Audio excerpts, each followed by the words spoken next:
Hello out there and welcome. My name is Sharon Froshin. I am the Chief Operating Officer of the Discover Your Path U platform, where we believe that every life can teach and everyone can grow. To that end, I am also the host of this show, The Connection Sessions, where we bring together practitioners, artists, marketers, entrepreneurs, spiritualists, students, and mentors to connect to community, learn from each other, and grow. Today I have with me, and I know I'm going to get this name right, Megan Skirha, who is a certified health coach and really loves to focus on how health is actually fundamental to our personal development and growth, which to me is such a important subject because, especially here in Western society, we eat a bunch of junk, we don't really exercise, and then we wonder why we don't feel that we're growing spiritually, mentally, and interpersonally. So Megan, thank you so much for being with me here today on the show, my love. And if you wouldn't mind just sharing with us a little bit about how you came to health coaching and why this approach is so important to you. Thank you. Well, first of all, I want to say thank you for the invite. My pleasure. Because I feel quite honored, and I was very excited when I accepted this. And then, of course, I went and watched some other interviews that you did with some other folks, and they're also smart. Aren't they? So I immediately thought, okay, what grand plan, scheme, story I can come up with to get out of this, because I am not up, what have I got to share? So I needed to just pray on it and realize that I need to be authentic and raw and real, and just what comes out, hopefully whatever I say will be speaking to someone, and personally and touch them. So why is it so important to me? Health has never been a real priority of mine. I've always been healthy, right? I've always been healthy. And it got to a point in my life where I was going to be turning 50 years old. This was a couple of years ago. I'm 53. And I went into work and I got laid off a month before turning 50. And I remember driving home from work that day thinking, this was not on the agenda. This was not part of the plan at turning 50, to be unemployed and obesely overweight, where I wasn't comfortable in my own skin. I had no confidence after being laid off. Your self-esteem kind of goes to the pot. And thinking, I don't even have anything that I can wear to go into an interview, and I have no confidence. And so, bless you. And then driving home going, you know what, this needs to be time for Megan to reflect on herself and something for me, which I really have a hard time doing something for me. So I put into motion getting on a program, which I am now a coach for, and I lost 62 pounds in 6.5 months. Wow. And have kept it off now for almost 4 years. And part of this process in this program, I just wanted to go on a diet. It was another diet. Yeah. Little did I know that there was going to be a plethora of personal development and growth involved along with it. So now I am just hungry.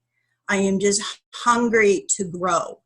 And I think my pain, I've turned into my passion. And I just want to serve others and be a part of their journey. So that whole process of the health, right? Getting healthy again, getting off medications, losing some weight, getting in motion again, getting some activity in my life.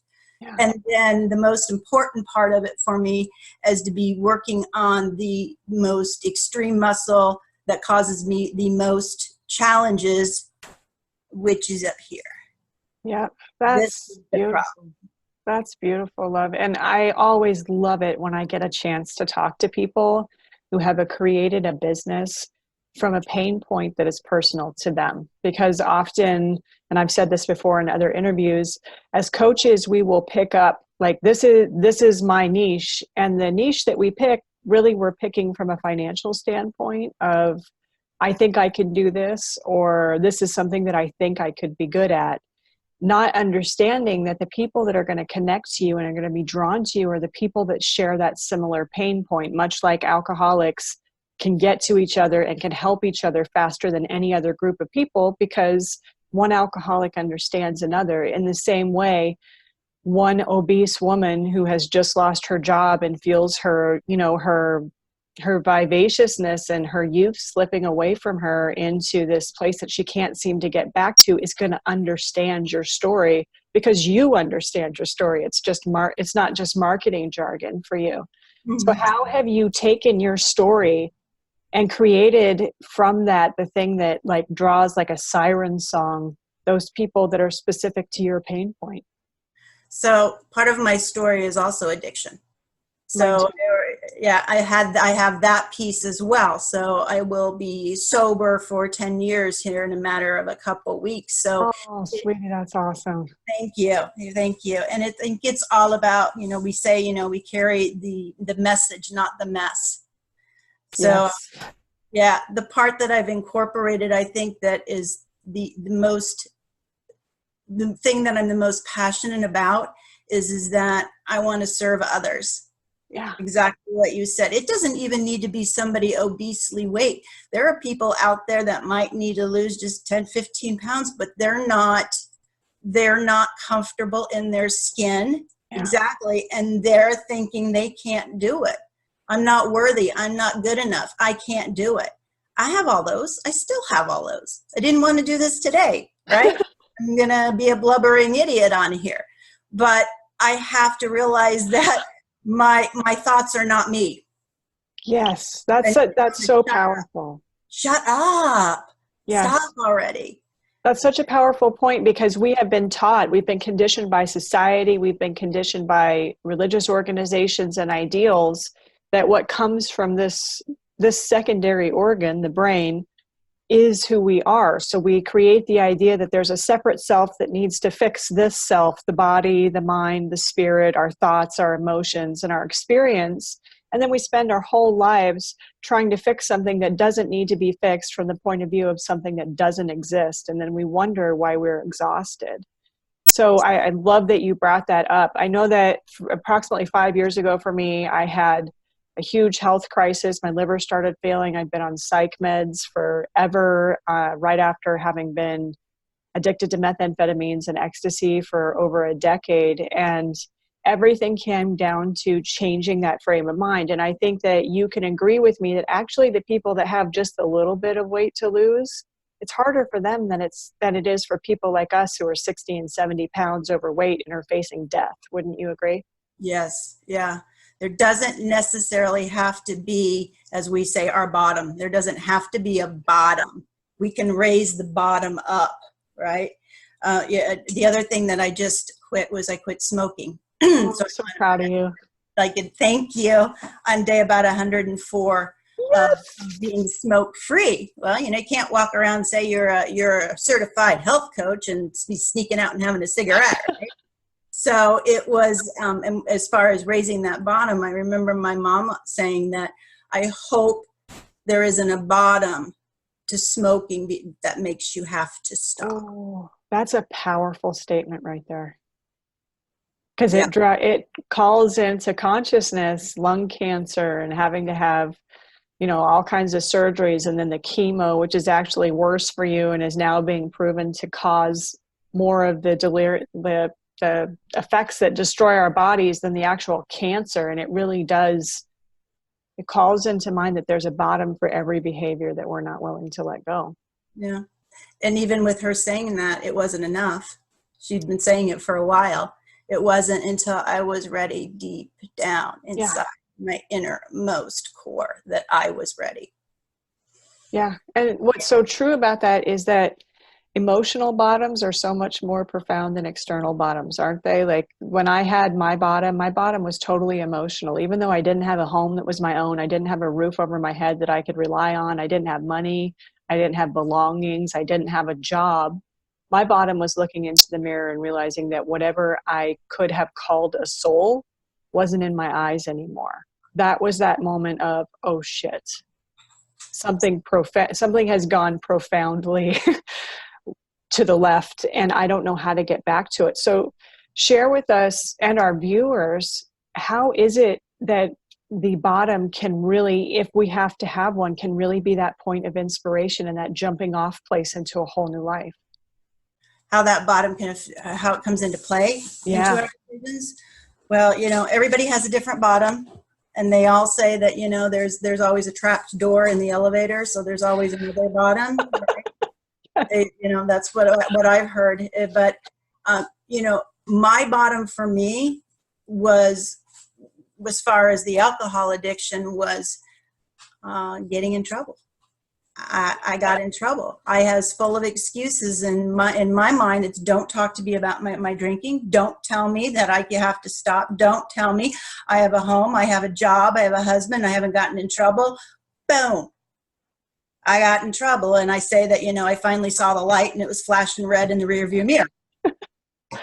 Yeah. And it wasn't until then again where I literally screamed out for help. Yeah. I screamed out for help that I need help. Yeah. And so that's how profound it was for me. And God removed the obsession of alcohol from me pretty quickly. However, I'm very diligent and vigilant about my program as well, because I know that the lion is sleeping. Sure is. So as far as other people's bottom, everybody has a different bottom. And, you know, it's you have to decide that that's your bottom, because you can't decide it's a bottom for somebody else. Yes. You know, you can't be an enabler or a chaser too. I've been both of those things. That's you know, yeah. And that's hard. That's hard. Yes, it is. Bill Wilson wrote in, I believe it was the Big Book, that willingness is the arch through which we will pass a free man, because it's the one thing that you cannot teach another human being.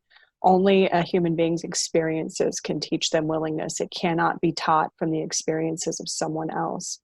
So often the bottom is that thing that makes us, as the Big Book says, sweetly reasonable. We become sweetly reasonable, and we're open to trying to do it someone else's way. And if you're not willing, you just have to be willing to be willing. Yes. Try. Yeah. Just try. Just do something. But as far as working with others and their bottom, I think it's little do they know that when I'm coaching them along their journey to optimal health, it's maybe not having this type of in-depth conversations early on, but it's trying to get them to mind shift. Yeah. To realize that they are important and they can do it. I don't care if it hasn't worked for you before. Do you trust me? Let me walk with you. Let me hold your hand, because I have walked in those shoes before. And just creating meaningful relationships with somebody to the point where they can trust you and that you care. So many times, you know, people talk and you don't realize that just having a conversation with someone can mean so much, because maybe someone hasn't listened to them before. Yeah. You know, in the program that I coach, we say it doesn't matter how much you know until somebody knows how much you care. Yeah. So that's profoundly true.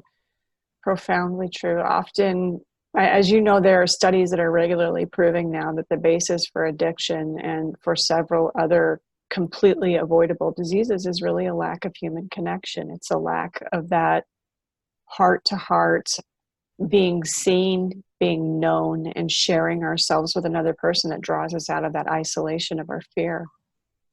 Mm-hmm. Exactly. Yeah. So, go ahead. No, you go ahead. So as a health coach in today's modern society, where we have McDonald's and a bunch of other foods that are so easy to become addicted to, how is it that you help someone who has become addicted to something that doesn't seem injurious, like drugs or alcohol? Food is something that we have to do 3 times a day. As they say in OA, you have to let the tiger out of the cage at least 3 times a day to eat. How do you help someone who has reached that point of knowing that they're using food to avoid, but they don't know how to let go and deal with the underlying issues of why they're using that food? Yeah, I think that the food, sugar especially, can become an addiction. And as far as how I deal with that, it's more taking one tiny habit and changing it to something that's sustainable. So, you know, if someone's drinks soda, well, let's So, let's cut it back. Let's cut it back. And how does that feel? And people feel better once they get to the point where they're not putting crap in their body. Yes, they do. So with health coaching and the program that I coach is that, we work on getting your blood sugar levels balanced. The program was created by a critical care physician who was working with diabetics only in the beginning on balancing blood sugar levels. And then as a side effect, people were losing weight. Well, then the light bulb went on and I can help other people. Yeah. So when I jumped on the program, I was a sugarholic, right? I liked my, Starburst, my Skittles. But in getting on a program where I would eat 6 times a day, so eating became more of a fueling for me. I was fueling my body for what I needed, getting off the sugars, getting off the, all of the crap, the processed food. For the first time in my life, I was fueling my body the way it was supposed to be fueled. And I was sleeping better. And I had more energy and my complexion cleared up. And I started melting away. And that's where the passion in me really got lit, because I had tried everything and nothing ever worked. And this was just life changing. And if this can work for me, it can work for others. That's so true. We often, and we do this, especially in the United States of America with diets. We can be on a straight McDonald's diet and we decide the next day that now I'm only going to eat kale and drink water. And it's like, that's not only punishing yourself, it's very rarely achievable. And then secondarily, it's really not maintainable. So I love the idea of setting those small goals, because as we develop this pattern of setting small goals and achieving them, we begin to have confidence in ourselves again. And that confidence is what fuels those bigger changes that we need to make. So if you wouldn't mind sharing with our viewers, what are some of the smaller goals that you might start with someone to help them start to embrace and feel that confidence in themselves again? Well, the first thing is drink water. Hydrate. Yes. So many people that I've had conversations with, they don't hydrate their bodies. So right away there, the fatigue sets in. So drinking water is, probably one of the first baby steps. And, increasing your water intake during the day, because if you get to a point where you're thirsty, it's too late. Yeah. You're already dehydrated if you're thirsty. So that can be one of the steps. The other one is that, we eat 6 times a day, and we make sure that we don't go over 3 hours intervals, because then your body just goes right back into starvation. So setting your, timers on your smartphone, that's what just went off. My timer on my phone, it's time to eat. So making sure that I maintain a schedule, some kind of structure, and I don't go back to eating 3 meals a day, because if I do, my blood sugar levels are going to go out of whack, and I'm going to start having cravings for bad stuff. Yes. That's how I actually taught myself to drink 100 ounces of water a day. Was I set alarms every 2 hours. And as soon as the alarm went off, I needed to go get 12 ounces of water, and I didn't have to slam it right there. I had 2 hours to drink it. I would drink it over those next 2 hours. And then when the next alarm went off, I went and filled that cup. And that was actually the only way. And having been raised by a health net nurse, still the only way that I was able to start putting enough water in my system. And it's amazing how when you put that water in your system, your skin clears up. You automatically start losing weight. You're less hungry because your stomach is full with water, and often thirst can be miscommunicated in the body as hunger. There are so many benefits health-wise to drinking enough water. Exactly. Your muscles, work better. And everything. Absolutely everything. You got your clarity. Oh my goodness, yes. Clarity. Yeah. You're really more present. And I find that caffeine is not really a necessity when I'm properly hydrated, because my body's able to make enough of its own energy that I don't need an outside stimuli to create the experience of energy in my physical form. Yeah, that was another thing. That was another really bad thing. I was an energy drink fiend. It Ooh. had just to get me going in the morning. It had to be, a Monster, I shouldn't say names, an energy drink, to get me going. And I relied on that. And there's, heart attack right there. Really is. I've recently been reading articles because I like to read all kinds of really weird health stuff. And I saw this article on a study they did post-mortem on the kidneys of people who regularly drank energy drinks. And oh my God, that will wake you up so fast. I mean, just to look at the inside of the kidney and it looks like, cancerous tumors, and it's not cancer. It's just the polyps that form in your kidneys from having all those chemicals pass through it. And because then we're drinking that in replacement for water. It tricks our body into thinking, well, I've hydrated, and you're actually dehydrating your body drinking an energy drink. Yes. Yeah. These are all extremely powerful tips. How about what we eat? And I don't like using the word diet because the word diet has built into it that this is only temporary.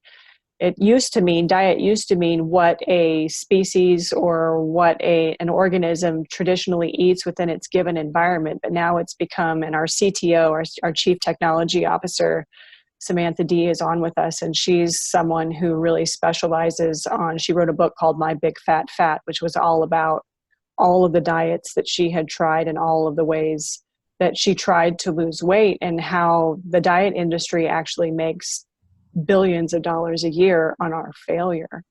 So how do you help somebody develop a new pattern of eating so that they're actually eating high density, foods like kale and other foods that have a lot of nutrients and help our bodies really recover from this Western culture? Yeah, the way that the program is set up is that we eat the fueling. So it's the product that will balance your blood sugar levels. We eat that 5 times a day, and then we have one meal that we prepare on our own called a lean and a green, Mm-hmm. which is protein and a low carbohydrate vegetable. And you have to eat those together in order to keep that blood sugar level balanced as well. Mm-hmm. The beauty of it is that once you get into a gentle, what we call fat burn, the cravings disappear. Yeah. And that was probably the most miraculous thing for me, because I craved McDonald's. I craved, the candy. I craved the carbs. And they went away. And it's because, again, for the first time in my life, I was fueling my body correctly and keeping those blood sugar levels balanced. And when the cravings went away, I would work with my coach when a craving came up, and we would talk through it. What's going on? And most often it was directly stress. Yes. Stress eating. Well, what do I do when I stress? I put it in the mouth. Yep. And then what happens? I just feel worse about myself. Yeah. So it's working with people to figure out when something like that comes up, what is truly going on. What's going on? You're probably not hungry, like you mentioned. You're probably not hungry. There's something else going on, and then we work through that and figure out what it is. And you know what? Life happens. It sure does. We're human beings. The first time that I went off program and had sugar, I felt miserable. Yeah. I had a headache and was nauseous, and it just validated the fact that, I don't want to go back to that. It really, and I love that right before Bill Wilson, the co-founder of Alcoholics Anonymous, passed, he wrote a letter to a friend in which he said that the new frontier of Alcoholics Anonymous was going to be emotional sobriety, because physical sobriety isn't hard. If you don't put the sugar, the drugs, the alcohol, whatever it is in your body, you don't have that chemical reaction that you can't control. But it's the emotional sobriety that makes you able to not put that substance in your body in the first place. So I love that you focus on that emotional sobriety, on diving deep beneath the symptom of addiction and into the cause, which is all of the things that we haven't dealt with, the anger that we still feel because we haven't done an inventory, the sadness, the despair, the depression that is still lingering in the body as an energetic signature, and then can rear up and create all kinds of effects that make us want to treat that uncomfortability in our own skin. Yeah. And I think early on as a child, in my case, I think in a lot of people's cases, is that you didn't talk about those feelings. You know, you're pushed down. You know, you don't need to be sad. You need to be positive. You know, hey, look on the bright side. Well, I think once you blossom and are able to like live out loud and talk about feelings, and in my case, you know, getting sober, that was the first time I felt things. That was really hard because I just covered it up for so long. I didn't know how to feel. Yeah. That's so true. Well, Megan, believe it or not, we are at the end of our half hour. It does tend to fly by. It's one of my most and least favorite things at the same time, because I always love talking to you guys. Thank you so much for being with us today and for coming and sharing such an important message with our viewers, to Karen, to Samantha, to all the people that joined us today. And if you come and you find this video after we're no longer live, drop us a hashtag replay. Let us get in touch with you. Let us interact and connect with you. Megan's personal profile is tagged in this live, so please reach out to her if you have questions. If you want to find out how to get your blood sugar balanced and how to start to deal with the underlying causes of the symptoms of the addictions that you have to food and other products that aren't helping you. Megan has obviously worked through a bunch of stuff and has been victorious in this area of her life, so reach out to her and let her help you. So again, Megan, thank you, my love. So very much appreciated. Thank you. It's my pleasure. And to all of our viewers, guys, you know, as always, I love you. We'll see you tomorrow. Same place, same time. Bye. Bye.